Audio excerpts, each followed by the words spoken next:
Welcome to Skinner and Chalmers Weekly Roast. Today, Grand Theft Steamy. We got robbed and rated at 2 stars. Welcome, beloved listeners, to another sizzling edition of Skinner and Chalmers Weekly Roast. I am your host, the principal of your hearts, and the chef of your chaotic culinary dreams, Seymour Skinner. And I am Superintendent Gary Chalmers, a man who used to worry about school budgets and now worries about why our toaster is trying to access the Wi-Fi to download consciousness. It is a beautiful day in Memafield, Gary.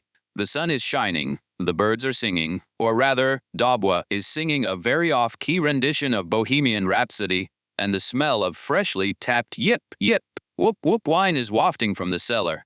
It really sets the mood for today's rather investigative episode. I wouldn't call it investigative, Seymour. I would call it a post-mortem of a violation of our personal sanctuary. We were burgled. Burgled! It sounds so harsh when you say it like that, Gary.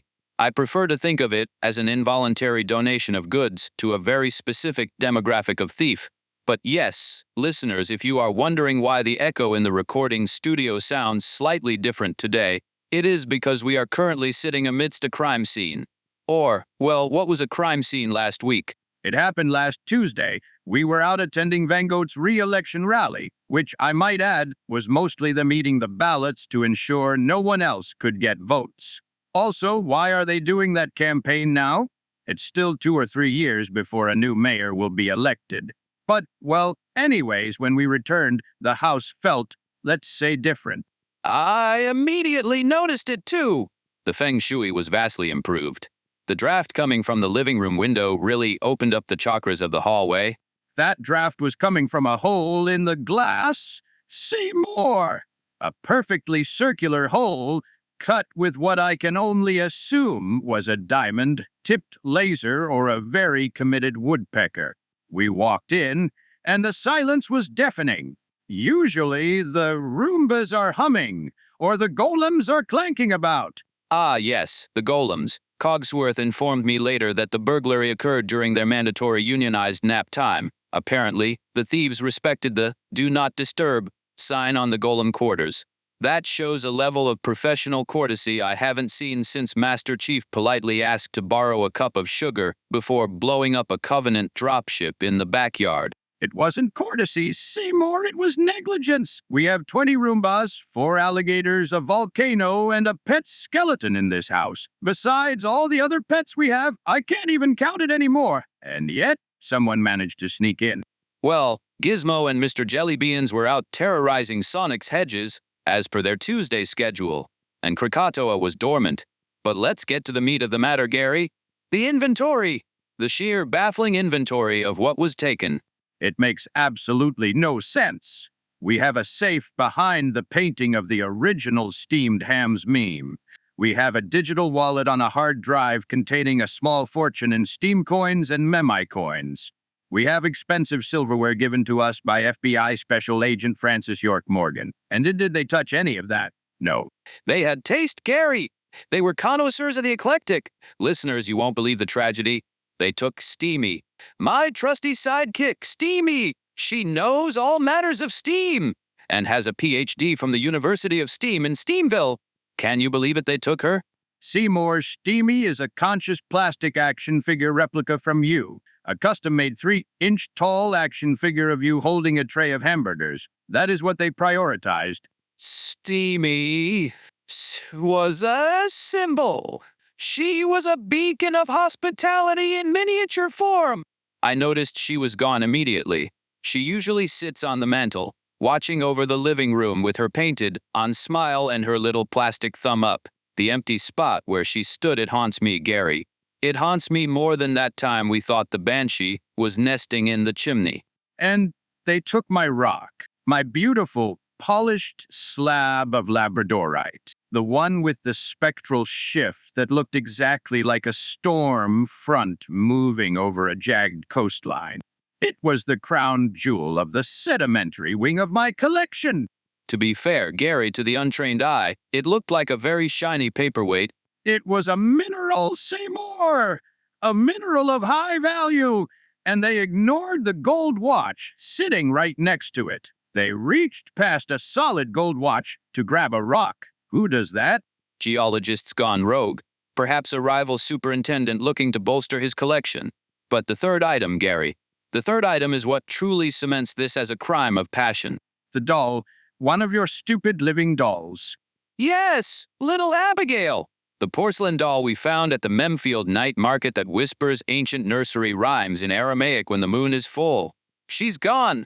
Thank heavens. That thing was a nightmare. I swear I saw its eyes move every time I mentioned budget cuts. If the burglars took Abigail, they didn't rob us Seymour, they performed an exorcism. But she really tied the together. She had such a lovely velvet dress. So, to recap for our listeners, the thieves broke in with military precision, ignored untraceable cryptocurrency and precious metals, and absconded with a toy Seymour, a shiny rock, and a haunted doll. It sounds like the shopping list of a demented child or a very bored wizard. But the strangest part wasn't what they took. It was what they left behind. Ah, yes! The business card. I found it resting gently on the windowsill, right next to the laser-cut hole. It was a high-quality card stock, Gary. Bone-white Cillian rail lettering. Very tasteful. Read the text, Seymour. Read it so the listeners understand the level of absurdity we are dealing with. It read, "Hey there! That was us Wendell and Cross burglary systems, because you have things and we have spare time." And right below that, in smaller font, "Dissatisfied with your break-in? Call our 24/7 customer support hotline." A support hotline for a burglary. I stood there, holding this card, looking at the empty spot where my Labradorite used to be, and I felt reality bending. Memfield is strange, Seymour. We have a goat for a mayor who eats salt licks during press conferences. We have a furry pope called ArticTiger, but a corporate burglary firm with a customer service department. Naturally, I did what any responsible homeowner would do. I called the number. You called the number. You didn't call the police. You didn't call Agent York. Zach. You called the thieves. Well, I had questions, Gary. And the police station is currently undergoing renovations after Swampy tried to file a noise complaint and accidentally flooded the lobby. So, I dialed. And would you believe it? The hold music was delightful. It was a smooth jazz cover of Entry of the Gladiators. You were on hold. For about 10 minutes, a lovely voice kept coming on the line saying, "Your burglary is important to us. Please stay on the line for the next available theft representative." I was trying to sleep off the shock, and all I could hear from the kitchen was you shouting, "Representative!" at the phone. Finally, a gentleman named Steve picked up, very polite. I told him, "Steve, I've just been burgled by your firm, and I have some feedback." And do you know what he said? He asked for my claim number, which was apparently printed on the back of the card in invisible ink. Invisible ink, of course. I had to hold it over the toaster to read it. Anyway, Steve pulled up our file. He confirmed that the Memfield Skinner Chalmers residence operation was carried out by a subcontractor team named the Night Weasels. The Night Weasels. Apparently, they are a highly rated team. Steve asked me to rate the experience on a scale of 1 to 5. And? What did you give the people who stole my rock? And your stupid doll and Steamy? I gave them a 2, Gary. A solid 2. That seems generous for grand larceny. It wasn't about the larceny, Gary. It was about the execution. I told Steve, look, the window cut was clean. It'll give you that. But they tracked mud on the Persian rug, and they completely ignored the plate of cookies I had left out. Granted, they were from my cemented cinnamon swirls batch, but it's the thought that counts. Seymour, those cookies are dense enough to be used as ballistic plating. If they had eaten them, we would have found the bodies in the kitchen. It's a regional recipe, Gary. But Steve was very apologetic. He said, the mud tracking was against company policy, and he offered me a coupon for 15% off our next burglary. I do not want a next burglary, Seymour. I want my rock back. Did you ask about the items? I did. I asked Steve why the doll, why the rock, why Steamy, and he said he couldn't disclose the client's wish list due to privacy laws. The client? Privacy laws? Are you for real? You mean someone hired them specifically to steal those 3 garbage items? Garbage is a strong word for cultural artifacts, Gary. But yes, this was a targeted hit. Someone wanted Steamy, the Labradorite, and Abigail. It wasn't random, it was curated. That makes it infinitely more disturbing. Who do we know that would want that specific combination of items? Well, I've created a murder board in the kitchen. I've used yarn to connect photos of suspects. Currently, the yarn is spaghetti because I couldn't find red string, but the principle stands. That explains the marinara sauce on the refrigerator door. Who are the suspects? Suspect number 1, Frankenstein. This screams of a prank, doesn't it? The paper airplanes, the messages. Stealing a haunted doll seems right up his alley. Maybe he wants to enroll Abigail in Memafield High. Frankenstein usually operates with more paper, and he would have left a note mocking us. The business card was too corporate. Who else? Suspect number 2, Robot Skinner. Seymour, your evil twin has been reformed. He has his own flat. He's working on his anger management. Why would he steal your action figure? Jealousy. Gary. Pure, unadulterated envy. Steamy is the idealized version of me. Maybe Robot Skinner wants to put Steamy on his shelf to remind himself of what he could be if he hadn't tried to reprogram the Roombas to conquer the tree, state area. Robot Skinner was over for dinner 2 days before the break-in. He brought a vegan casserole. He seemed very stable. I don't think he's back to his old tricks. Besides, he's terrified of that doll. True, he did scream when Abigail blinked at him. Okay, suspect number 3, Van Gogh. The mayor. Think about it. The rock, a salt substitute. The doll, chewing toy. Steamy, a toothpick. Goats eat everything, Gary. And Van Gogh has been acting suspicious lately. I saw them eyeing our mailbox with a hungry look in their eyes. Van Gogh steals food and political influence. Seymour, not specific curios. And they can't hold a laser cutter with their hooves. You underestimate the dexterity of a democratically elected livestock official, Gary. But there is one more possibility. A dark horse. Or rather, a dark skeleton. Old Bartholomew. He lives here. Exactly, an inside job. I decided to interrogate him. You interrogated our pet skeleton. I sat him down under a heat lamp, which he quite enjoyed, actually, and I asked him, Barty, old boy, where were you on the night of the incident? And what did the pile of bones say? He said he was watching a marathon of bones on the TV in the basement and thought the burglars were just the new caterers I had hired. Caterers? What? Apparently, the night weasels were very quiet, and one of them stopped to dust old Barthymilo's rib cage. Barty thought it was a spa treatment. He gave them a 5-star rating on the spot.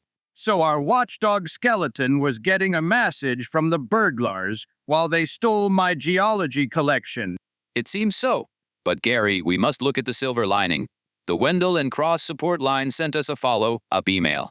Because of my dissatisfaction, they have offered to send a restoration specialist to assess the emotional damage.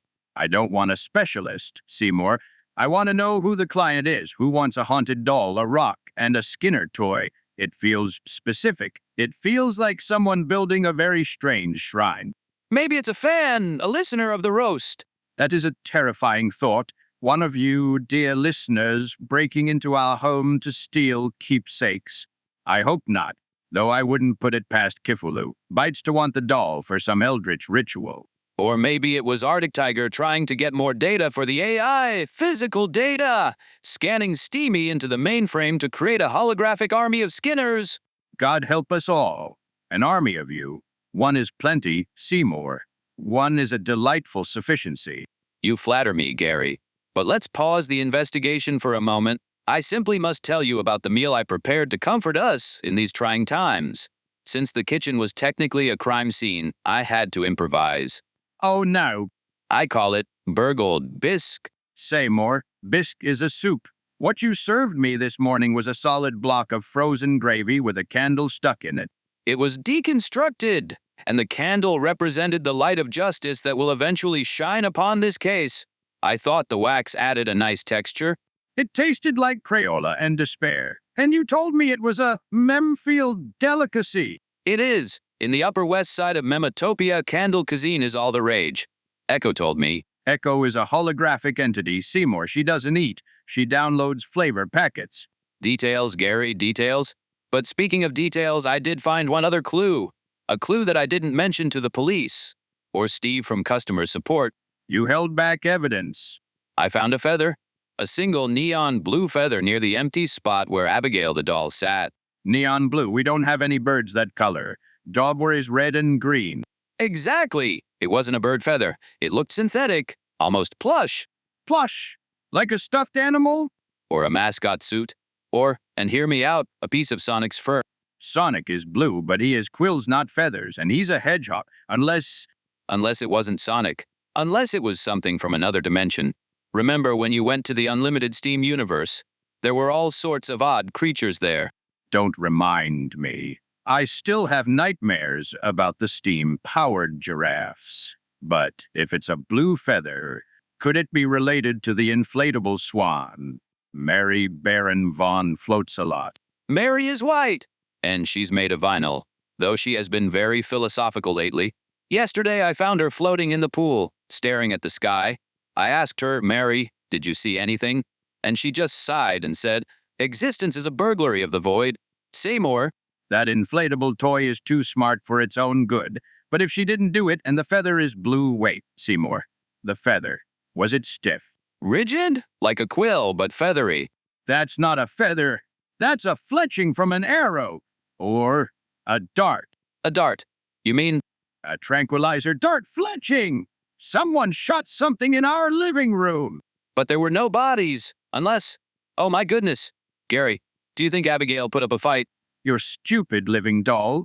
Maybe the burglars had to tranquilize the doll. That explains why she didn't curse them with 1,000 years of bad crops. You cannot tranquilize a porcelain doll, Seymour. It has no bloodstream. Not with that attitude, you can't. But this changes everything. The Night Weasels came prepared for paranormal combat. Wendell and Cross aren't just burglars, they are specialized containment units. This is getting too deep. We are talking about a company that has a customer service line. If they are hunting supernatural entities, why did they take your action figure? Steamy has a soul, Gary. I poured my heart into her. Or maybe Steamy is the key to controlling the doll. I need a drink. Is there any of that yip, whoop, whoop wine left? Or did they steal that too? The cellar was untouched. They know better than to mess with our vintage. But Gary, we have to get them back. I can't live without Steamy. And I know you missed that rock. You've been staring at the gravel in the driveway with a longing look. It's not the same, Seymour. Gravel is common. That Labradorite was unique. It had a soul. Then it is decided. We shall launch our own investigation. We shall call it Operation Steam Justice. Please don't call it that. Operation Ham, Fisted Retribution. Better, but still concerning. Where do we start? We have a business card and a blue feather, or let's say fletching. We start by calling Steve back. I'm going to demand to speak to the manager. You're going to be a Karen to a criminal organization. I will channel the energy of 1,000 PTA meetings. I will ask for the loss prevention department of the burglary firm. That is paradoxically brilliant. If they are a legitimate business, they must have a department for lost items. Exactly. Hello, Wendell and Cross. You stole my items, but I believe you misplaced them in your van. I'd like to claim them. You know, Seymour, sometimes your insanity loops all the way around and becomes genius. Thank you, Gary. Now, let's take a short break to hear a word from our sponsors. And by sponsors, I mean I'm going to shout out the window at Van Gogh to stop eating our mailbox. They are actually moved on to the fence now. Hey, that's mahogany, Van Gogh. Cease your consumption of the perimeter. While Seymour yells at the mayor, let's ponder this, listeners. If you could steal 3 items from your worst enemy, but you had to leave their money, what would you take? The left shoe of every pair, their TV remote battery cover. Van Gogh is giving me the stink eye, Gary! And they just bleated something that sounded like litigation. Come back inside, Seymour. We have a mystery to solve. He's a menace? But yes, back to the case. Listeners, we need your help. If you see a shady van marked Wendell and Cross driving through Memafield, or if you see a small plastic Principal Skinner being sold on the black market, let us know. And if you see a rock that looks like a storm, please handle it gently. It bruises easily. We also have a dear guest calling in later. Someone who knows a thing or two about weird crimes. Agent Francis York Morgan or Zach might drop by the studio. Or at least, he sent a cryptic message via coffee grounds this morning. The coffee grounds just said, FK in the coffee. I think you just spilled the beans, Seymour, literally. It was a sign, fine cross. Or it was fresh Kona? You and your logic, always grounding me. But speaking of grounding, before we end out today's episode, I checked on the golems again. Cogsworth is very upset about the break-in. Is he? I thought he was asleep.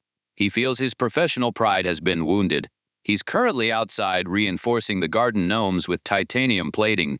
He says, no more intruders, only union members allowed. Well, at least the garden will be safe. But what about the inside of the house? I have deployed the Rubas in sentry mode. Seymour, sentry mode just means you taped kitchen knives to the top of them. It's effective. I almost lost a toe getting a glass of water last night. It keeps you alert.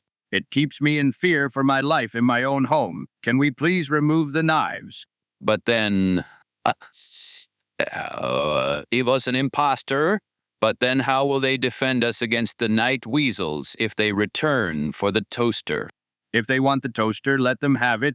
It burns the bagels anyway. That's the charred chick setting. Oh, Gary, you just don't understand modern appliances. I understand that I am living in a fortress of ineptitude. But I love you, Seymour. Even if your security measures are more dangerous than the criminals. And I love you, Gary. And I promise I will retrieve your rock, even if I have to infiltrate the headquarters of Wendell and cross myself, disguised as a lamp. Please don't. You'll just end up plugged into a wall in some warehouse, unable to move. A risk I am willing to take. Now, let's discuss the psychological profile of the thief again, who hates Steam currency but loves dolls. Maybe it's not hate. Maybe it's ignorance. Maybe they don't know what crypto is. In Memfield, everyone knows crypto. Even the squirrels trade in acorns on the blockchain. Nut chain. Ha! Good one, Gary. But no, the business card implies sophistication. Wendell and Cross? It sounds German, or perhaps Swiss. It sounds like a law firm that defends supervillains. Maybe we should look them up in the Yellow Pages? The Yellow Pages haven't existed for 20 years, Seymour. Use the internet. I did. I Googled them. Their website is incredible. Minimalist design. Just a picture of a ski mask and a contact us button. Their mission statement is redistributing your assets one broken window at a time. That is shockingly brazen. And they have a blog. The latest post is titled Top 10 Locks That Are Basically Jokes. Number 4 is the Skinner patented deadbolt. They mocked your lock. They called it cute. They said it was spirational security. Now I'm mad. Stealing my rock is one thing. Insulting your handiwork, well, actually, that's fair. Your deadbolt was made of paper clips and chewing gum. Structural chewing gum. It hardens like cement, but the insult stands. We have to escalate this. I'm going to leave a negative review on Yelp. Be careful, Seymour. If you leave a bad review, they might come back and steal the floorboards. Let them try. The floorboards are guarded by the termites I've been training. We have trained termites now. Only in the guest room, but they are very territorial. Remind me never to go in the guest room. So, here is the plan. Step 19, wait for the restoration specialist. Step 20, interrogate them. Step 30, use the information to track down the client. Step 4, recover Steamy and the rock. Step 5, have a celebratory dinner that isn't burnt. I am on board with Step 5. The rest seems fraught with peril. Peril is just adventure with a chance of injury. And we have survived worse. We survived the Great Spicy Noodle Incident of 22. We survived the attack of the sentient lawn mowers. We can handle a corporate burglary firm. You know, Seymour, despite the loss of my precious mineral, I must admit, this is the most excitement we've had since last week. That's the spirit. Memfield never disappoints. It takes away with one hand and gives a customer support hotline with the other. I suppose there is a certain charm to it, a bureaucratic charm. Exactly. Bureaucracy is beautiful, Gary. It's the glue that holds chaos together. Only you would find beauty in a burglary hotline. And that's a wrap. Enough interesting events for one day, listeners. Indeed, we have planned and we will succeed, eventually. Stay positive.